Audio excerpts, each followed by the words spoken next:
నమస్తే మేడం, మీ పేరండి? సుష్మిత శైలి అండి. సుష్మిత శైలి గారు, మీది ఏ ఊరు మేడం? మాది కర్నూలే అండి. మేడం మీరు ఏం చేస్తూ ఉంటారు? మేము స్కూల్ అసిస్టెంట్ ప్రస్తుతానికి జాబ్ చేస్తున్నాము. ఏ కేటగిరీలో జాబ్ వచ్చింది మేడం? ఎప్పుడు వచ్చింది మీకు ఉద్యోగం? మాకు బీసీ-డి కేటగిరీ కిందకి మేమే ఫస్ట్ జనరల్. మేము మెగా డిఎస్సి 2025లో మేము జాబ్ తెచ్చుకున్నామండి. మేడం మరి 2025లో నిర్వహించినటువంటి మెగా డిఎస్సిలో అక్రమాలు జరిగినాయి అని, ఈ ఉద్యోగాలన్నింటినీ అమ్ముకున్నారని చెప్పేసి ఇప్పుడు ప్రతిపక్షంగా ఉన్నటువంటి వైసీపీ వాళ్ళు ఆరోపణలు చేస్తున్నారు. మరి మీరు నిజంగా కష్టపడి చదువుకుని ఉద్యోగం సాధించారా, లేదా డబ్బులు పెట్టి ఈ ఉద్యోగాన్ని కొనుక్కున్నారా? సార్, మేము 2 సంవత్సరాల నుంచి నోటిఫికేషన్ కోసం ఎదురు చూస్తున్నాము. జగన్ హయాంలో వస్తుందని మేము ఎక్స్పెక్ట్ చేశాము, కానీ రాలేదు. సార్ నోటిఫికేషన్ 2025లోనే వదిలినారు ఏప్రిల్లో. మేము చాలా సంతోషించాం. దాని నుంచే ఎన్నో సంవత్సరాల నుంచి మా కోరిక ఈ రోజు నెరవేరుతుంది. సార్ లోకేష్ సార్కి చాలా చాలా ధన్యవాదాలు చెప్పుకుంటున్నాము. ఇంకోటి, మీరు అడిగిన ప్రశ్నకు, మేము ఎన్నో సంవత్సరాల నుంచి కృషి చేసినది ఈరోజు ఫలించింది. మేము మెరిట్ ద్వారా మాత్రమే మేము ఇక్కడ సెలెక్ట్ అయ్యాం. మేము ఎవరికి డబ్బులు ఇవ్వలేదు, మాకంత స్తోమత లేదు.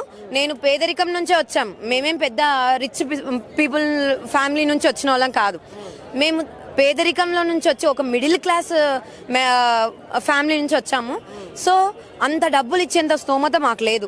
మేము కష్టపడి చదువుకొని, మా పిల్లలు చిన్న ఉన్నా కూడా మా అమ్మ మా ఫ్యామిలీ సపోర్ట్ చేసి మేము ఈ స్థాయికి, అంటే జాబ్ తెచ్చుకునేంత వరకు వచ్చాం. జాబ్ తెచ్చుకున్న తర్వాత కూడా మా మీద ఇలాంటి అసత్య ప్రచారాలు, దుష్ప్రచారాలు మేము ఎప్పటికీ మేము సహించము. దీన్ని ఖండిస్తున్నామండి. మేడం మీరు మ్యారీడ్, పిల్లల తల్లి అంటున్నారు. మరి ఇంత కష్టపడి చదివి నేను ఉద్యోగం తెచ్చుకున్నానని అంటున్నారు. ఈ నేపథ్యంలో మీ మీద ఇట్లా రాజకీయ విమర్శలు చేస్తూ, మేము ఈ డిఎస్సిని మేము వస్తే అధికారంలోకి వస్తే రద్దు చేస్తామని, ఈ పోస్టులన్నీ హోల్డ్లో పెడతామని చెప్పేసి ఈ జగన్మోహన్ రెడ్డి గారు, వాళ్ళ యొక్క లీడర్లు వీళ్ళందరూ మాట్లాడుతున్నారు. ఎలా అనిపిస్తుంది మీకు? అదే అండి, ఒకవేళ అది నిజమైతే మీ ప్రూఫ్లు చూపియండి. ఎవరెవరు ఉన్నారు, వాళ్ళ నేమ్స్ ఏమి, ఎక్కడ. అది ఎక్కడో ఏదో జరిగిందని మీరు అందరినీ అనడం అనేది సరి అయినది కాదు. మీరు ఏదన్నా ఉంటే ప్రూఫ్ చూపియండి. దాని ద్వారా ఇదిగోండి హైకోర్టుకి వెళ్ళండి, మీరు కోర్టుకు వెళ్ళి దాన్ని చూసుకోండి తప్ప ఇలా మొత్తం డిఎస్సి మీదనే మీరు బురద చల్లడం అనేది కరెక్ట్ కాదు. సో మీరు చూపిస్తున్నారు హారిజంటల్ రిజర్వేషన్ ప్రకారమే ఉద్యోగాలనే భర్తీ అయినాయా? లేడీస్ కోటా కానీ, స్పోర్ట్స్ కోటా కానీ, ఫిజికల్ హ్యాండిక్యాప్డ్ కోటా కానీ, ఎక్స్ ఆర్మీ కోటా, ఇవన్నీ కూడా ఈ రిజర్వేషన్స్ ప్రకారమే భర్తీ అయినాయా, లేదంటే వీటిలో ఏమైనా అవకతవకలు ఉన్నాయా మేడం?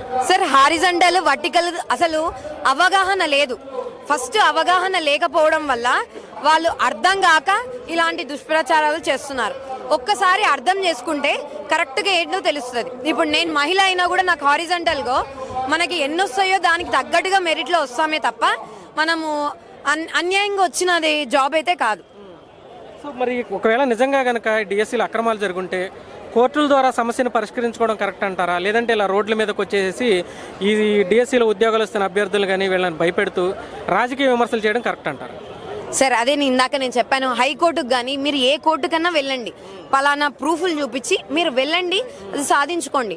అంతే తప్ప జస్ట్ జనరల్గా ఒక స్టేట్మెంట్ ఇచ్చి దాన్నే మీరు ఫాల్స్ స్టేట్మెంట్ ఇచ్చి దాన్నే కరెక్ట్ అంటే అది సరైనది కాదు.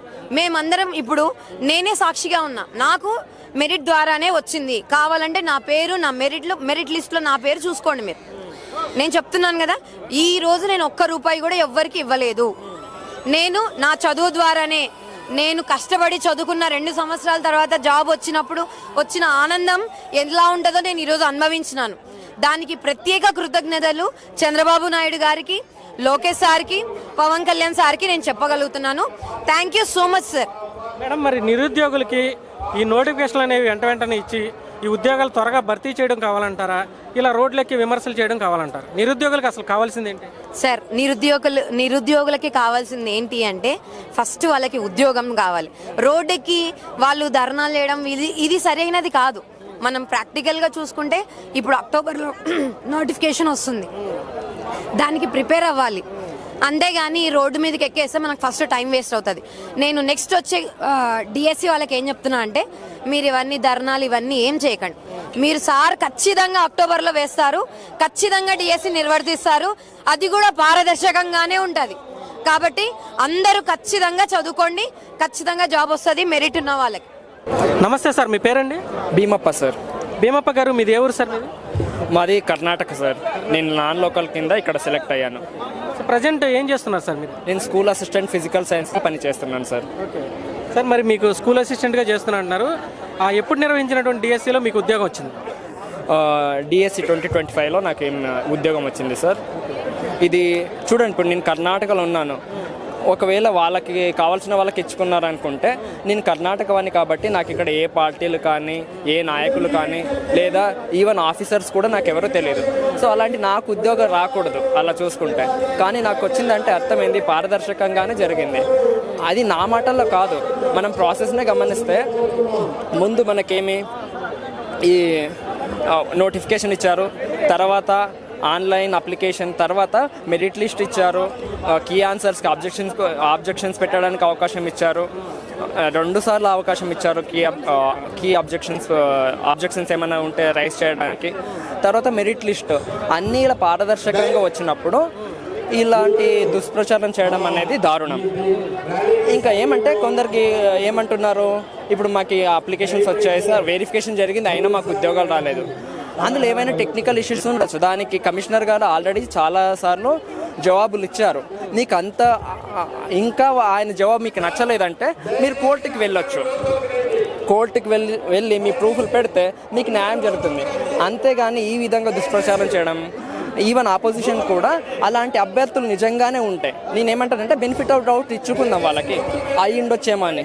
ఒకవేళ అలా అయ్యి ఉంటే వాళ్ళకి మీరు లీగల్ ఎయిడ్ ఇవ్వండి, వాళ్ళకి కోర్టు కేసు వాదించడానికి మీరు లాయర్లను ఇవ్వండి, ఆర్థిక సాయం చేయండి. అలా చేసి వాళ్ళకి న్యాయం ఇప్పించండి. అంతేగాని ఇప్పుడు ఏమైతే చేస్తున్నారో దీన్ని మనం విజల్ బ్లోయింగ్ అనే అంటాం. అంటే ఏదో ఊకే ఇలా రాళ్ళు విసరడం, అది సక్సెస్ అయితే అవ్వచ్చు. జనాలతోటి ఒక నరేటివ్ సెట్ చేయడానికి వాళ్ళు కృషి చేస్తున్నారు తప్పితే ఇందులో ఏ వాస్తవాలు లేవు. ఒకవేళ ఉంటే కోర్టు ద్వారాలు తెరుచుకునే ఉంటాయి కాబట్టి వాళ్ళు కోర్టుకు వెళ్ళొచ్చు. సో మరి ఈ హారిజెంటల్ వర్టికల్ రిజర్వేషన్స్ ప్రకారం ఉద్యోగాలన్నీ భర్తీ అయినాయండి. ఇప్పుడు మీరు చెప్తున్నారు నేను నాన్ లోకల్ కోటా అంటున్నారు.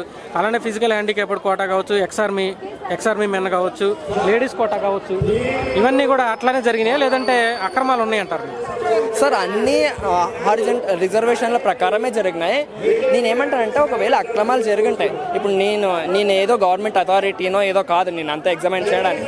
ఒకవేళ జరుగుంటే మనం బెనిఫిట్ ఆఫ్ డౌట్ ఇచ్చుకుందాం సార్. నా అభిప్రాయం బెనిఫిట్ ఆఫ్ డౌట్ ఇస్తున్నాను. కానీ అలా ఉంటే మీరు ప్రూఫ్ పెట్టుకుని కోర్టుకు వెళ్ళండి. ఏదో ఒక 0.1% 0.001% అలా అయ్యి ఉంటే అలాంటి వాళ్ళు వెళ్ళండి. మీరు ఆ 0.001% పట్టుకుని మీరు మొత్తం డిఎస్సినే ఇందులో అవకతవకలు జరిగాయి, వాళ్ళకి కావాల్సిన వాళ్ళకి ఉద్యోగాలు ఇచ్చుకుంటున్నారు అనడం మూర్ఖత్వం. ఇది ఏమంటే అపోజిషన్ పార్టీ వాళ్ళు, నేను మళ్ళీ వాళ్ళకి విన్నపించుకున్నది ఏమంటే ఒకవేళ నిజంగానే అలాంటి క్యాండిడేట్స్ ఉంటే మీరు వాళ్ళకి లీగల్ ఎయిడ్ని ఇవ్వండి.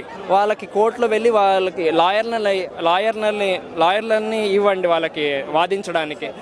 ఆ మూలంగా వాళ్ళకి న్యాయం చేకూర్చండి. అప్పుడు మీ ఒక అపోజిషన్ పార్టీగా మీరు చేస్తున్న పనికి మేము కూడా సమర్థిస్తాం. ఎందుకంటే డెమోక్రసీలో అపోజిషన్ కూడా తన పనిని సక్రమంగా నిర్వర్తించాలి. అప్పుడు మేము మెచ్చుకుంటాం. కానీ ఇదైతే ఏం చేస్తున్నారో ఇది కేవలం just to score there political points, that's it. So మరి నిరుద్యోగులకి కావాల్సింది ఏంటి? త్వరగా ఉద్యోగాలు భర్తీ కావడం కావాలా, ఇలా రాజకీయ విమర్శలు చేసుకుంటూ కాలగడపం కావాలంటారు మీరు? ఖచ్చితంగా త్వరగా ఉద్యోగాల భర్తీ కావడం నిరుద్యోగులకి కావాలి సార్. నేను అదే అంటున్నాను. మీరు ఇలాంటి దుష్ప్రచారాలని నమ్మకండి. మీరు చదువు పైన ఫోకస్ చేయండి.